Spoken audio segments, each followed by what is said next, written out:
तो भाई साहब आपको ये सब बात पूरी तरह से सबको जानकारी हो गई होगी कि पराली जलाने पर प्रतिबंध है, ठीक है। तो कृपया करके आप लोगों से बस यही निवेदन है कि पराली में आग मत लगाइए। इससे बहुत बड़ा नुकसान वायुमंडल को तो होता ही होता है, लेकिन आपकी जो मिट्टी है उसके लिए भी बहुत बड़ा नुकसान ये है कि आप जिस खेत में आप आग लगाते हो ना, फसल अवशेष को इकट्ठा करके, वो मिट्टी जाती है जल, फिर वो उपजाऊ नहीं रहती और जो लाभदायक बैक्टीरिया है वो मर जाता है। दूसरी बात, आप जो सोचो कि हम भैया पराली को जो है वो रात उत में किसी का टाइम जला लेंगे, क्योंकि दिन में तो सब अधिकारी और कर्मचारी घूमते ही रहते हैं असल में क्षेत्र में, पता चला किसी में देख लो तो दिक्कत होगी। तो ये मान के चलो, चाहे आप दिन में आग लगाओ, चाहे रात के 12 बजे लगाओ, चाहे कभी भी लगाओ, चाहे कोई भी दिन XYZ हो, अगर आपने फसल अवशेष में आग लगाई है तो 100% ये मान के चलिए जो सैटेलाइट है उससे कैप्चर होना ही होना है। जैसे ही खेत से धुआं उठा नहीं, उसने कैप्चर करा नहीं। जब सैटेलाइट द्वारा कैप्चर किया गया तो इसका मतलब 100% पराली जली है। फिर वो सूचना सीधे लखनऊ जाती है। जब लखनऊ सूचना पहुंचती है उसके बाद फिर जिले पे सूचना पहुंचती है, फिर जिले से जाती है तहसील, तहसील से फिर अधिकारी जो है आदेशित करते हैं कि भैया कृषि विभाग और राजस्व विभाग के जो है कर्मचारी जाइए क्षेत्र में, वहाँ पर देख कर आइए कि कहाँ घटना घटी है पराली जलने की। उसके बाद अगर किसी के खेत में जली हुई मिलती है तो 100% ये मान के चलो कि आप पर 100% जुर्माना तो लगना ही लगना है, ऊपर से FIR भी हो जाएगी, दंडात्मक कार्रवाई भी हो सकती है।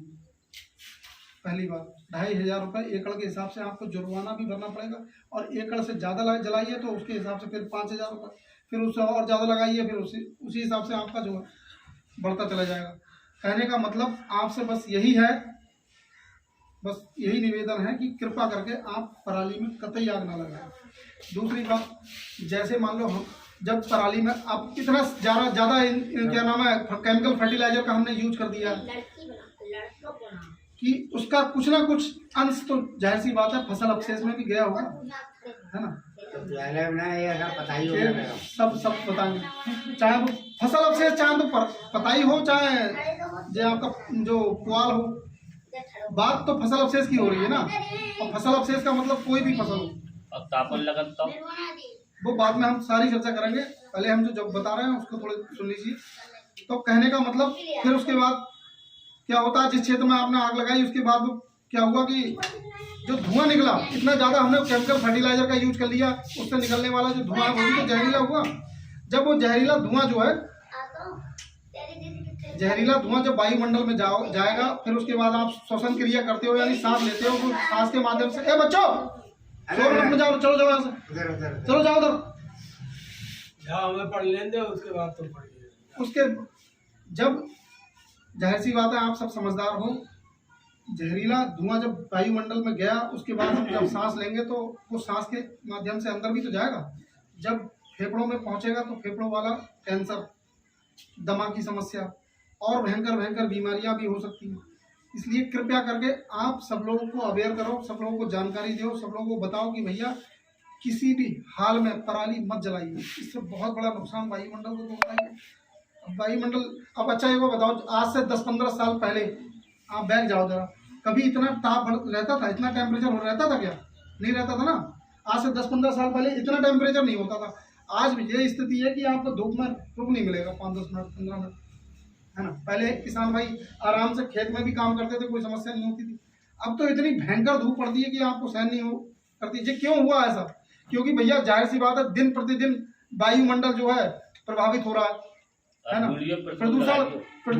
प्रदूषण जो है भयंकर तरह से धुआं जो है वो सब चाहे किसी प्रकार का धुआं हो, धुआं चाहे किसी भी प्रकार का हो, चाहे वो आप स्मोकिंग करते हो या XYZ, वो तो है तो जहरी होगी। तो कहने का मतलब कृपया करके जो है, पहले तो हम पराली के संबंध में बात कर रहे थे, उसी पर चर्चा करेंगे, उसके बारे में बाद में आपसे चर्चा की जाएगी, ऐसी बात नहीं है। लेकिन कृपया करके आप सबको यही जानकारी दो कि पराली मत जलाओ, है ना। तो कहने का मतलब मैं बता रहा था आपसे 10-15 साल पहले आज से इतना टेम्परेचर नहीं हुआ करता था। पिछले साल जो है, इस साल की बात बता रहा हूँ, इस साल टेम्परेचर 40 डिग्री सेंटीग्रेड कहीं कहीं जो है कैप्चर मतलब जो है वो मिला है, असल में 40 डिग्री पहुंच गया। तो 40 से 50 पहुंचने में मेरे ख्याल से ज़्यादा समय, जिस तरह से इतनी पॉपुलेशन बढ़ रही है, जनसंख्या बढ़ रही है, अंधाधुंध पेड़ कटाई हो रही है, अंधाधुंध पॉल्यूशन हो रहा है ना, तो मेरे ख्याल से 50 या 55 पहुंचने में ज़्यादा समय लगेगा नहीं। और 50 डिग्री टेम्परेचर जैसे ही पहुंचा आदमी बचता नहीं है, ये मान के चलिए। 50-55 टेम्परेचर पहुंचा नहीं, आदमी फिर जीवित नहीं रहेगा चाचा, इतना ध्यान रखिए। इसलिए सबको जानकारी दो कि कोई भी किसी प्रकार का प्रदूषण है ना करे। और विशेष तौर पे बस ये मेन चीज़ ये है कि इतनी ज़्यादा संख्या में जो है लोग एक साथ अगर पराली में आग लगाएंगे तो कितना भयंकर प्रदूषण होगा, आपको पता है। आप लोग कहते हो कि वो फैक्ट्री, अरे भाई फैक्ट्री वाल, कुछ लोग, कल की बात मैं बता रहा हूँ, कल सुडियामा में प्रोग्राम चल रहा था तो कुछ लोग ये कह रहे थे कि अरे फैक्ट्रियों को क्यों ना बंद करवा रहे हो। अरे भाई फैक्ट्री वाले ने एनओसी ले रखी है, नॉट ऑब्जेक्शन सर्टिफिकेट है उसके पास। गवर्नमेंट ने उसको जो है कहा कि भाई ये तो जरूरत की चीज़ें हैं जो उस फैक्ट्री में बन रही है, इसको कैसे रोका जा सकता है बताइए।